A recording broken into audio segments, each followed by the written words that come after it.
Hey everybody, it's Jane. How you doing? Let me get my lighting set up here. I hope you guys are well. Happy Friday. I am checking for my link for my fabulous text club people. And I thought I had the number with me, but I don't. I do have it on my Facebook pages at Chalk Mercantile or Surface Anthology. So I have got some stuff I wanted to show you guys today, talking about vintage and antiques. All right, there is my link. And send this out. And there it goes.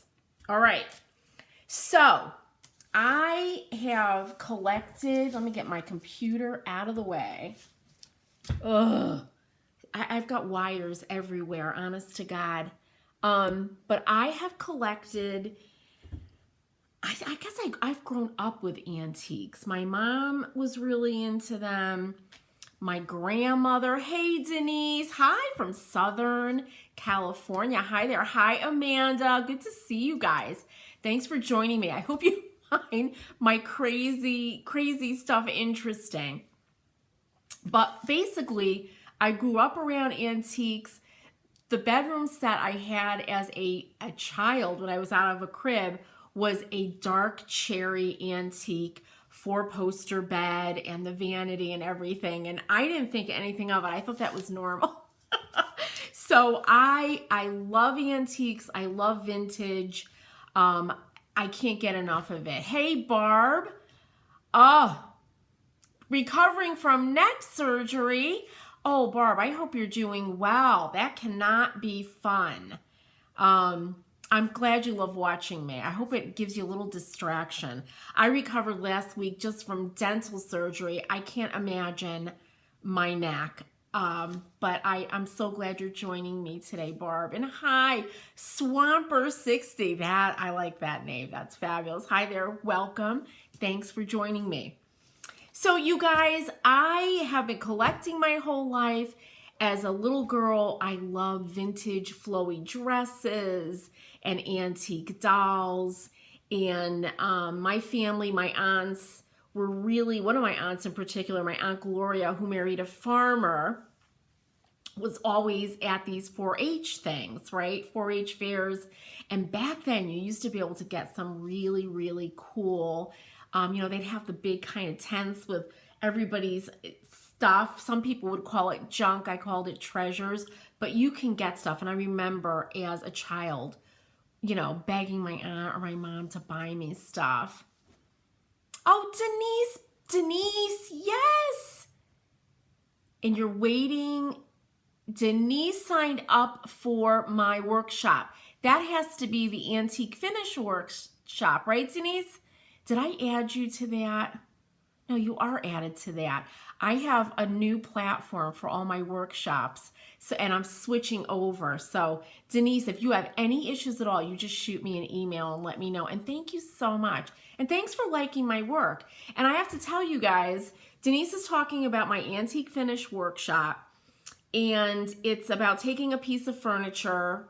And hopefully this is what Denise is talking about, but it's about taking a piece of furniture and making it look like a 300-year-old antique using milk paint, gesso, and all these cool things. And the reason that I created that and I paint finishes like that is exactly what we're talking about today. It's my love of antiques. And honestly, I love Gustavian and French and Italian antique painted furniture. To buy those pieces, it's so expensive and I just can't afford it. I mean, they're like, and I understand because they've survived. Nobody messed around with those painted finishes. And they're, thousands and thousands of dollars. So I thought I'll just take a piece of furniture and make it look like that. And why not? I believe in working with high and low, right? We get some new stuff. We add some vintage, some antique stuff. You know, same thing with fabrics. Maybe some of your fabrics are really good linens and velvets. Oh my God, silk velvet, linen velvet. My dream is to someday have a linen velvet sofa. That fabric is really expensive. But you know, we're living for today, right? I mean, it's like, I can't wait to be able to buy you know, a $10,000 dresser. I'm going to make it. So that's why I created that workshop. And you can do those techniques that I teach not only on furniture, but on frames, doors, right? You can make, I have people who live in some antique houses in this area of Connecticut, and they would buy paint from me, and I would teach them how to make their doors look old. Sometimes these old houses, the doors were removed, and you go into an antique house, it's got a new door in a relatively antique room, and it stands out, not in a good way. So there's always ways to do that. But anyway, let's get back to my show and tell. So, like I said, my whole life, I love antique and vintage things and just nice things, right? And here's a pair of old shoes that I used to have in my shop, and I would have them, I would move them around my shop, and I just love them. These are going to be up in my sewing room. Right now, they went from my living room, and then my grandson discovered them, and they're a little bit, hey Danielle, thanks for joining me. I'm showing off some of my crazy collection. But these are fun. I really have to oil them. They're made in Boston. They're women's shoes. Look at this tiny, I have a size 5 foot, but my foot is not this narrow. Look at how narrow these shoes are. They're unbelievable. But I love them, and I love that they belong to somebody, and they worked in these shoes. They walked around in them. So I like to have them around. I bought these probably, I don't know, $25, but I adore them. Another piece, and you'll see as I do these, look at how narrow, right? They're crazy narrow. People's feet, people were much, I guess, finer built. You know, I could never fit my foot in those shoes, let me tell you. But they're fabulous. I will buy things with faces. Faces, faces, faces. I'm an artist. I studied art. I taught figure drawing. And if there's a face on something, I am in heaven, right? Look at him. He's fabulously fancy. I'm going to show you. I'm not going to bring it all out now. But if there's a figure on something, I'm very drawn to it. Now this, I didn't know what this was. All I knew, hey Shannon, hi there. I love your flowers. Thanks for joining me. As again, I show off my crazy collection. But this little guy was just so adorable. I had to have him. I think I got this at Goodwill, right? And I always thought he was holding a chicken. But why is it? Let me see if I can make that come in. It's actually a pheasant. So I had this at my shop, and I had it behind me, which meant that was my stuff. I was out, you know, looking around. I brought it to my shop, and people would ask me about it, and they'd want to buy it. And I said, well, why are so many people interested, especially other dealers, right, that would come into my shop? And I looked it up, and I found out that this is an 18th century, and I wrote it down here, Staffordshire Prattware figure. And this would have been with a grouping of other figures, like with a little scene. And he's got his toga and his, you know, little blushed cheeks. And these go for close to $400.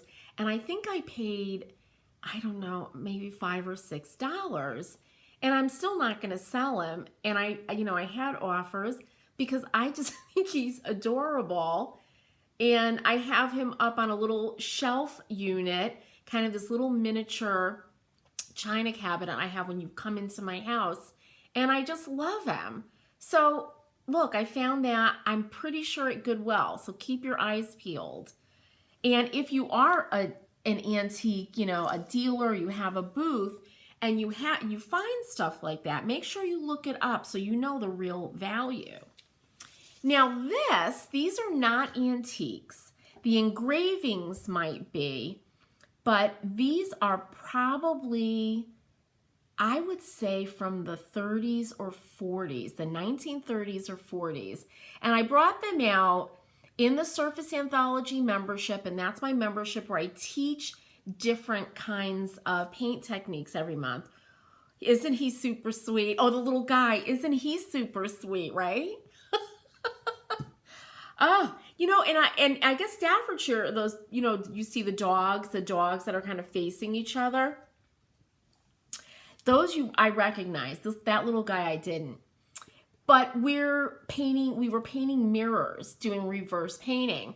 And that's what these are, right? They reverse painted the little wreath, the mirror, and left the inside glass clear. And there are these engravings. And these are, I bought these from one of my favorite antique dealers. Whenever I see her, and now I'm not going to know the name, but I will share it in the comments. She always has this kind of, I call it very fancy, glamorous kind of stuff that I love, right? I just love these. And when I hang these up together, they're great. They make me smile, and they reflect a lot of light from all this mirror. And, you know, these ladies and their gentlemen are fabulous. So that's something I look at. And I look at the finish, right? This is naturally aged from being cleaned. And I always study these when I'm doing a piece of furniture and I want to reproduce that. Now, another one I got the other day. Look at this picture. I love Ironstone. I'm obsessed. And I found this picture at a thrift store that just opened up near us. It's this big thrift store. It's in Deep River. I call it Pandemonium. But if you guys are local, you gotta go. It's incredible. And this picture has these really beautiful, you see some flowers and some wheat. And if you turn it over, it says, let's see if I can get that up without breaking it, Royal Opaque China, Canada. So I'm thinking, wow, I wonder if this was made in Canada. And I'm like, no, it's not, because I recognize that seal, right? And I didn't know it. I'm like, I don't think there were any, you know, I've never seen a Canadian China maker, you know, Ironstone, right? You love those, right? Barbara, you talking about I bet you're talking about those framed pictures. I do too. They make me super happy. These, I have a whole wall of these in my kitchen, all the pictures and all the different Ironstone. But look what I paid for this. It was $9, right? And when you're looking for ceramics or glass, make sure you use your fingers, right? We'll look at it and your eye will say, well, I don't see anything. Let me tell you, when you put your fingers over it, your fingers are going to give you a lot more information about chips and cracks than your eyes will. So that's what I do immediately. I went like this. I'm like, this thing is perfect. It's got really beautiful crazing, right? That glaze, it's a little crackled, but it's beautiful. And the pattern, I looked it up, the pattern is named Canada. So I paid $9 for this. Now, Ironstone in Connecticut, my shop has been closed for a few years, but we used to get, I don't know, maybe, oh, if any of my shoppers or my vendors are watching, what do we get, like 65, 75? I'm seeing these on, I saw sugar without the lid for about $50 on Etsy. I see them for sale for about $100, $125 each, but isn't it beautiful? And it looks beautiful with flowers. And in a second, I'm going to tell you how to put water in it so you don't ruin it. The way to see, a really good way to see what the market value is to go onto eBay, I would punch in Royal Opaque China, the pattern, and I would put in picture and click on sold. So you see what they actually sold for. What are people actually paying? I could ask $300 for this, but if somebody's only paying $75, that's what it's worth. That's what it's valued at. Barb, I do too. And you could go to the grocery store, pick up some daffodils or tulips, and pop them in this picture, and it's so beautiful. It just brightens up a room. What I do, and I was telling my friends, and I have a little mastermind call, I was looking around for what I put in these. I don't put water right into the picture. I have these, you guys, I'm sure you've seen them. They're Tupperware, and they're what you would make a protein shake in. They're long, they're kind of narrow, and they have a Tupperware top. Well, I bought those to fit in here because they fit in perfectly. I would put water in those and then put my flowers in those. So you're not putting the water right into the pitcher, because what can happen is it discolors this ironstone. And this is so beautiful. I wouldn't want to do that. I couldn't find my Tupperware. I was making my husband nuts the other day. I might have, put stuff in it, leftovers, and given it to one of my sons. And I had a bunch, but they're gone. So now I have to get more. But that's the way to keep your ironstone looking good. Two more things that I want to show you. Another thing I always look for, and this is dry, are linens. Linens. Tablecloths are expensive. And I thought this was my tablecloth. Oh, it does have angels on it. But I have another one that has embroidered cherubs all over it. But look at this lace tablecloth. I mean, it's beautiful. It's got like 3 different kinds of embroidery. And let's see what this middle part has. It is. These are cherubs. Let's see if you can see those. Look at him. Isn't that great? So I collect these, and most of the time I use them. This I haven't had the nerve to use on my table for a meal yet, because it's in such good shape. There's not a lot of stains on it. It's really, really beautiful. But to buy an embroidered tablecloth, this is a large tablecloth, new, this kind of thing, linen, would be just hundreds of dollars. I found this, I think I paid $35 for it. And I have a formula that I soak these in, and I will do a post about that on my blog, because I do collect a lot of linens. We use linen napkins. My sons grew up with linen napkins, not paper, because you can pick them up for nothing. They feel really good on your face, and I just throw them in the wash, and we use them over and over, and it's I don't know. There's just something about it, right? But I will share my formula, because you can get these really, really white. You just have to have some patience. But isn't that beautiful? Lastly, and I have to tell you, I just did the research about these a few minutes before I came on for my live. These are 2 really heavy tiles, and I love faces. Look at these. Aren't they beautiful? Isn't she gorgeous, right? This is a tile. It has no glaze on it, and it is, I'm sure they would put the clay into a mold, and then I can see some handwork done, some finishing work. There's no glaze on it, though. And look at this one. Aren't these beautiful, Danielle? I know. Look at her with the flower, right? And think about the iron orchid molds that I use for so many of the projects that I do, right? It's very reminiscent of these tiles. So I bought these at a local antique shop. I couldn't resist them. And I didn't know anything about them.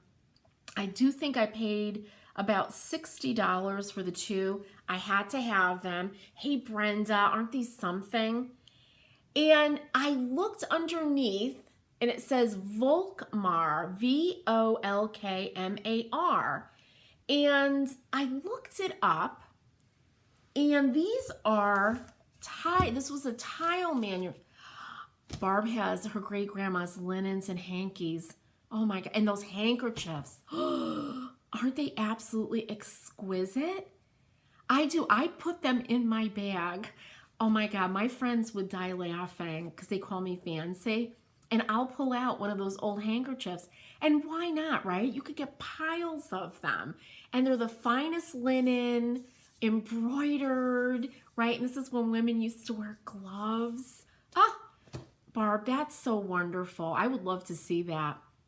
And the linens, you know, when you put a linen tablecloth down, right, it just raises a meal to new heights, I think. You could be having hamburgers, right, tater tots, and having a linen napkin. It's like, ooh, this is a whole new experience. And I'm telling you, you guys, you can find it at Goodwill and thrift stores for not a lot. Or like Barb, you could, you know, inherit your families, which make them even more special.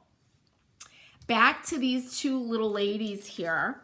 So this is made by, oh, I didn't write it down. Anyway, I remember. Volkmar Studio. They did ceramics, potteries. The tiles they did that I do recognize are absolutely exquisite. They're like beautiful landscapes. Like each one is painted by hand as a landscape. Oh, and Brenda has great grandmother and grandmother from Germany. Yeah. Isn't that, it's just so wonderful, right? Brenda, that you have that, and use it, put it out. I use, except for that tablecloth, I use that stuff. And, you know, especially the little handkerchiefs, why not? Even if you put this stuff out to display, right? You can take an old, beautiful tablecloth, put it over the back of a chair, just to look at it. Why not, you know? Yeah. Barbara's saying, maybe I'll do something about displaying that stuff, or I'll take more pictures around my house. I'll show you how I display it, you know? And listen, I grew up with 3 sons and I've always had it. So I've kind of learned to let go, like not to get too bananas. Though I have to tell you guys, they are treasures, Barb. I have a painting in my dining room. I have 2 big, beautiful paintings from, I think, the late 1700s that were my father's, who was an identical twin, and friends of my grandparents gave each one of the twins one of these paintings when they were born. Well, one day I was looking at the painting of this little girl. It's beautiful. And I noticed a rip in the canvas. And I immediately looked at my sons and I said, what is this?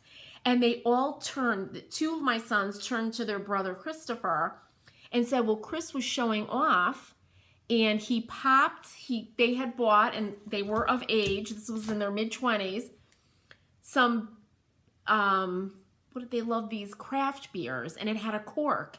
So he popped the cork in the dining room. It hit the canvas of the painting and ripped it. Little rip, and he knows now he has to have it repaired. So that's one thing where I flipped out. Brenda uses embroidered pillowcases as curtains. What a great idea. That's such a great idea. And you could do like little cafe curtains. You could do in your kitchen like a valance. Ooh, I love that, Brenda. That sounds really beautiful. And that embroidery took a lot of time. Last thing, the Volk, because I have to tell you guys, when you're out and you see something like a tile, like, you know, something like this, check it out, turn it over, see what it says, and look it up, right? It wouldn't have mattered to me that this was made by this Volkmar studio. I had to have it because of their faces, because they're just so beautiful. But you might find a treasure. Look at her. Isn't she just wonderful? You might find a treasure, hidden in the corner of a dark, junk shop. You never know. Danielle, I would like to see. Brenda, you have to share a picture of the pillowcase as curtains. Danielle is saying, I would love to see a picture of the embroidered pillowcase. Absolutely. And you guys, right, that's repurposing, right? Brenda is taking those and putting them up on a window and repurposing them, right? Maybe you'll find a fragment, a piece of embroidery, or it's not, something that was meant to be a tablecloth, has too many holes or something. You can repurpose that stuff. I would love to see it, Danielle, too. Absolutely. I looked up I couldn't find anything about these particular tiles. I'm going to keep looking. One of the tiles that was painted sold for $1,200. So, you never know, you guys. So listen, I want you to go out, or actually, don't go out. Go shopping in your attic, in your basement. See what you can find. Look for your family's kind of heirlooms. Take them out. Let them see the daylight. And the other good thing about taking that stuff out, it can inspire you, like it did with Brenda, using those pillowcases as curtains. You can be inspired maybe with the iron orchid molds, right? I look at this stuff when I'm thinking about a project and what I'd like to do. It's just so, oh, Danielle, you're so welcome. I would love to see you guys, what you're finding in your neck of the woods. I hope you all are in the Painted Cottage Facebook group, right?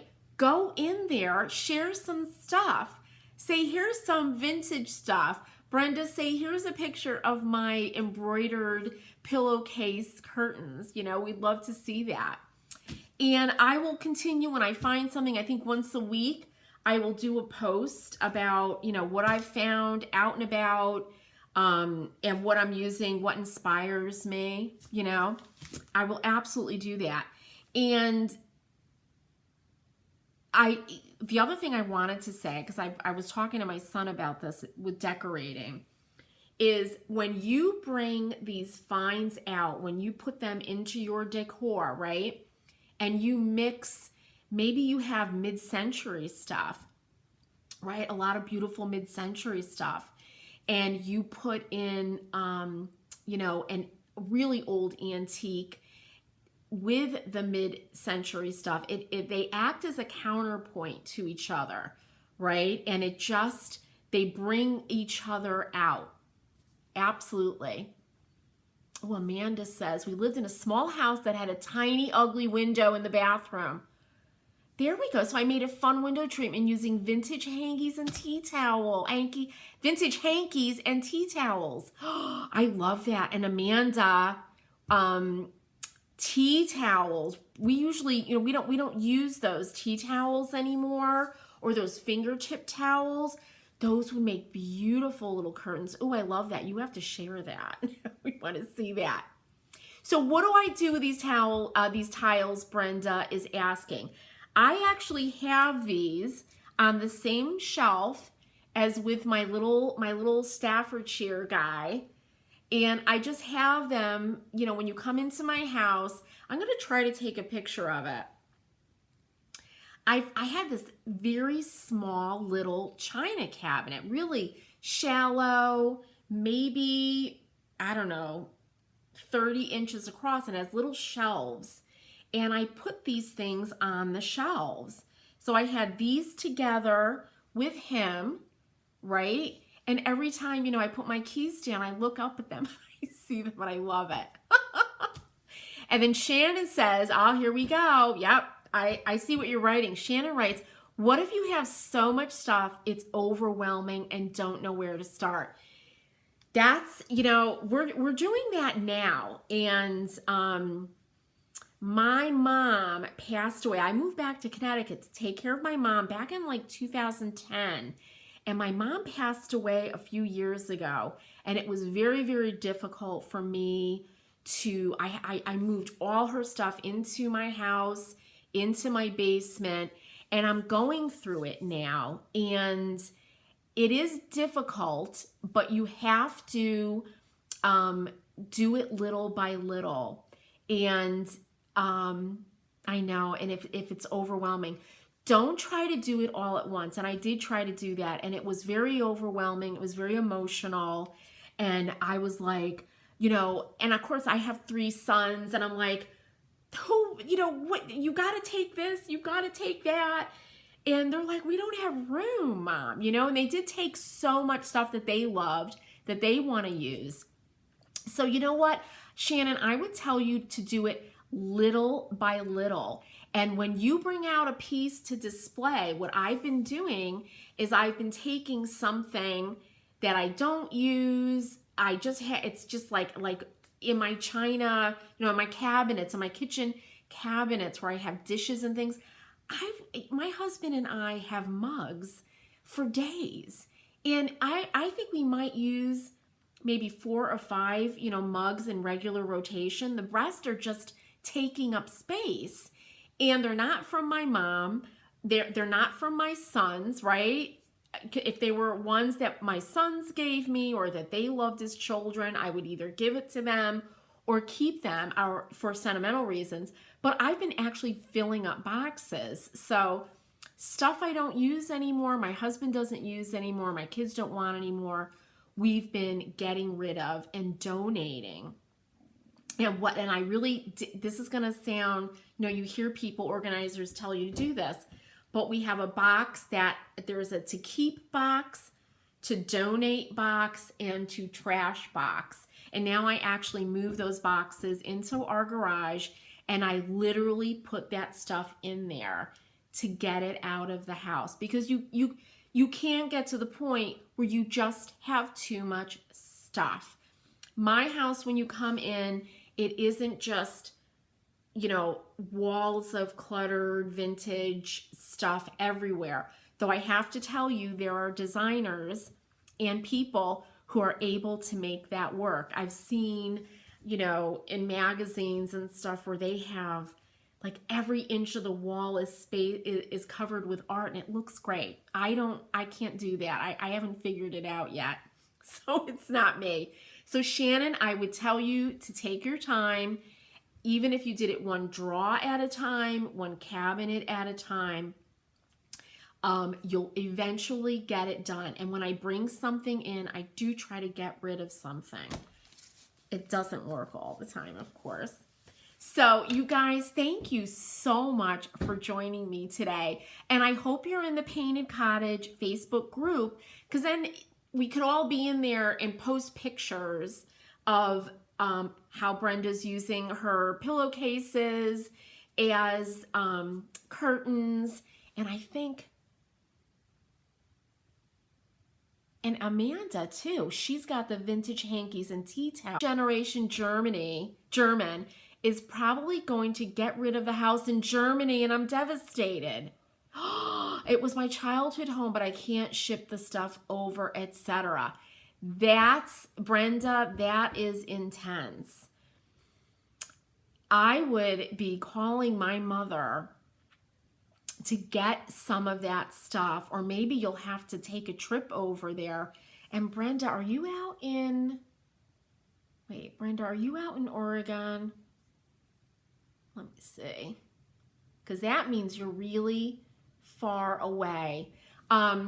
Brenda, that's a tough one. I would probably be reaching out to my mom and asking about, oops, and I think my camera, one of my cameras just died. But Brenda, my heart goes out to you. Oh, there it goes. Yay. My heart goes out to you. That's a tough one. I would I would be in the same situation as you, feeling devastated about that. Maybe you can reach out to her and let her know, what maybe a few really special pieces that you can get. And Shannon, thank you. Shannon's saying, great advice. Oh, you're very welcome. You guys, thank you so much for joining me. It's Friday. I hope you all have a wonderful, wonderful weekend and are able to take some relaxing time to either create or maybe take out some of your vintage stuff and enjoy it. Move it around your house. Let it inspire some artwork, right? Take care, you guys, and I'll see you next week with some DIY tutorials and some more vintage stuff. If anybody's interested in learning how to make a piece of furniture look really old, just go over to create.surfaceanthology.com and you'll see the Antique Finish Workshop. It's $27 and it's 40 lessons. They're quick ones, but I go through every single little step and what we're doing to create those beautiful antique paint finishes. All right, you guys, have a wonderful weekend. Take care, and thanks so much for joining